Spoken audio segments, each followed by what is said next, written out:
আপু আসসালামু আলাইকুম। ওয়ালাইকুম সালাম। আসসালামু কি আলাইকুম। নাম আপনার আপু? আমার নাম মাইশা। মাইশা। মাইশা খুব সুন্দর একটা নাম আপু আপনার। তো আপু যে পিকটা আমাদেরকে দিয়েছেন দর্শক জানতে চাচ্ছে পিকটা কার? জি ভাই, এই ছবিটা আমার, বাচ্চাটাও আমার। আচ্ছা, মাহিশা আপু আপনার বাসস্থান কোথায় আপনার বাড়ি? ভাই আমার বাড়ি হচ্ছে ফেনী। ফেনী দাগনভূঞা আমার বাড়ি। মাহিশা আপু আপনার ফ্যামিলিতে সদস্য মেম্বার কজন আপনার পরিবারে? পরিবারের মধ্যে আমি আছি, আমার বাচ্চাটা আছে। আচ্ছা, প্রতিবেদনে কেন আসলেন আপু? প্রতিবেদনে আসার মূলত উদ্দেশ্য কি?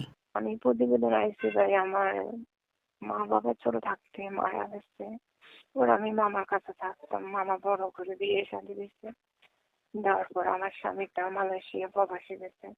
যাওয়ার পর ওখানে সে কন্ট্রাকশনে কাজ করতো, 3 মাসের মাথায় সে মারা যায়।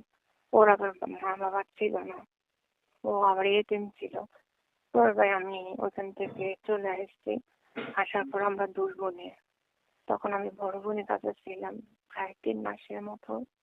থাকার পর আমি তো বড় বোনের কাছে কিভাবে থাকবো, তখন ভাই আমি ওই যে বড় বোনের পাশে একটা আলাদা মানে বাসা ভাড়া থাকি।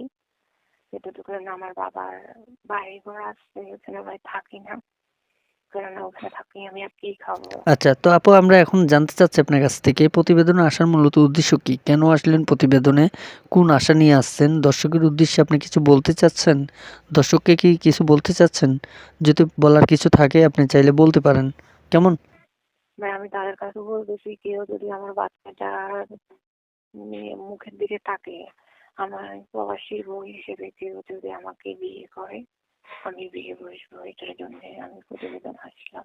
আচ্ছা, আপনি বলতে চাচ্ছেন যে, যে ব্যক্তি আপনার আর এবং কি আপনার বাচ্চার দায়িত্ব নিয়ে আপনাকে বিয়ে করে আপনাকে পাশে রাখতে পারে সারাটা জীবনের জন্য, তাকে নিয়ে আপনি সংসার করবেন।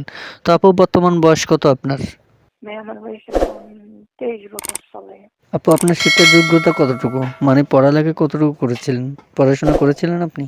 যে আমি মেট্রিক পাস করছি। মাশাআল্লাহ, খুব সুন্দর পড়াশোনা করেছেন আপনি। আপনার পড়াশোনার জন্য তারিফ করতে হয়। আপনি অনেক ভালো পড়াশোনা করেছেন। তাহলে আপু আপনি চাইলে তো অন্য কোথাও জব করতে পারতেন। ভাই আমার বাচ্চাটা তো ছোট, বাচ্চাটার কারণে তো আমি কিছু করতে আচ্ছা, আপনার বাচ্চার জন্য আপনি এখন অন্য কোথাও জব করতে চাইতেছেন না, যার কারণে প্রতিবেদন করতে বাধ্য হয়েছেন। আপনি চাচ্ছেন এখন যেকোনো একটি মানুষ, যদি কোনো ভালো মনের মানুষ আপনাকে বিয়ে করতে চায়, তাকে বিয়ে করে সংসারী করবেন, তাই তো? যে কেউ যদি আমার বাচ্চাটার দায়িত্ব নেয়, আমার যদি মাথা উঁচু করে দাঁড় করার সুযোগ দেয়, ইনশাল্লাহ আমি ভালো কিছু পাইবো, আমি যদি তার কাছ থেকে ভালো কিছু পাই। আপু দর্শক জানতে চাচ্ছে এতক্ষণ যা বলেছেন আপনার সম্পূর্ণ কথাগুলো কি সত্যি বলছেন? ভাই আমি সত্য বলছি, যদি আমি মিথ্যা। কোনো ভাই যদি আপনাকে পছন্দ করে আপনার বাচ্চার দায়িত্ব নিয়ে এবং কি আপনার দায়িত্ব নিয়ে আপনার বাড়িতে এসে আপনাকে বিয়ে করতে চায়, তাহলে কি আপনাকে আপনার বাড়িতে পাওয়া যাবে? ইনশাল্লাহ। আচ্ছা, আপু কোনো ভাই যদি আপনাকে ফোন করতে চায় তো আপনার সাথে যোগাযোগ করবে কিভাবে? না কোনো, আমি যে নাম্বারে এখন আপনার সাথে কথা বলতেছি, এই নাম্বারে ফোন করলে কি আপনাকে পাবে? এই নাম্বারটি কি আপনার পার্সোনাল নাম্বার? যে আমি যে নাম্বারে কথা বলতেছি এই নাম্বার। আপু যে নাম্বারে আমি আপনার সাথে কথা বলতেছি, এই নাম্বারটাতে যে ফোনটা ইউজ করতেছেন সেটা টাচ ফোন না বাটন ফোন? এটা বাটন। আচ্ছা, ঠিক আছে আপু, আমাদের ইউটিউব চ্যানেলের পক্ষ থেকে আপনাকে একটা টাচ ফোন দেওয়া হবে। আপনি সেই ফোনের সাহায্যে কোনো ভাইয়ের সাথে অডিও কল, ভিডিও কলের মাধ্যমে সুন্দর ব্যবহারে, ভালো ব্যবহারে কথা বলবেন। ঠিক আছে আপু? ইনশাল্লাহ। ঠিক আছে। তো প্রিয় দর্শক, কথা বলতে চলে আসলাম আমরা ভিডিওর শেষ পর্যায়ে। ভিডিওটি ভালো লাগলে একটি লাইক, একটি কমেন্টস করে আপনার মূল্যবান মতামত জানিয়ে দিতে পারেন। আপুটির নাম্বারটি ভিডিও স্ক্রিনে থাকবে, চাইলে ওখান থেকে নাম্বার নিয়ে সরাসরি আপুটির সাথে কথা বলতে পারবেন।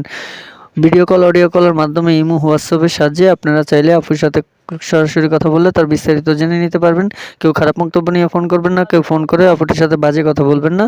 আমাদের চ্যানেলে নতুন হয়ে থাকলে চ্যানেলটিকে সাবস্ক্রাইব করে পাশে থাকা বেল আইকনটি ক্লিক করে দিবেন। দেখা হবে ভিউয়ার্স অন্য কোনো নেক্সট আরো একটি ভিডিও নিয়ে। ওই পর্যন্ত একটু ভালো থাকুন, সুস্থ থাকুন। আসসালামু আলাইকুম।